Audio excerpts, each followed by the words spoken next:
नमस्कार मंडळी, ठरलं तर मग या मालिकेचे पुढील येणारे नवनवीन भाग पाहण्यासाठी आपल्या चॅनलला सबस्क्राइब करा।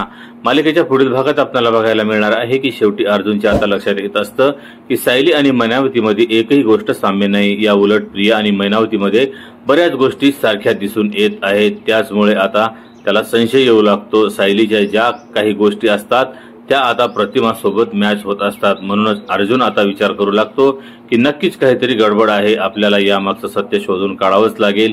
20 वर्षांमध्ये बऱ्याच गोष्टी काही बदलून गेल्या आहेत, म्हणजेच आपल्याला आता DNA टेस्ट करावाच लागेल।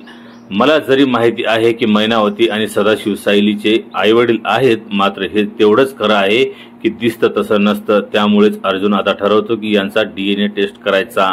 पण मात्र त्यांना न सांगता अर्जुन चैतन्यला म्हणतो की अरे त्यांना न सांगता आपण त्यांचा DNA टेस्ट कसा करायचा। तर चैतन्य म्हणतो की अरे आपण ब्लड डोनेशनचा कॅम्प वगैरे काहीतरी नाटक करूया, तर DNA टेस्ट झाल्यानंतर हे सत्य समोर येईल की सायली सदाशिव आणि मैनावती यांची मुलगी नाही। तर मंडळी, आता सत्य शोधून काढण्यासाठी अर्जुन आणि चैतन्याचा हा डाव खरंच यशस्वी होतो का, हे आता येणारे आपल्याला पुढील भागातच पाहायला मिळणार आहे। त्यासाठी येणारे पुढील भाग अवश्य बघा आणि जर हा व्हिडिओ आवडला असेल तर व्हिडिओला लाईक आणि चॅनलला सबस्क्राइब करायला विसरू नका।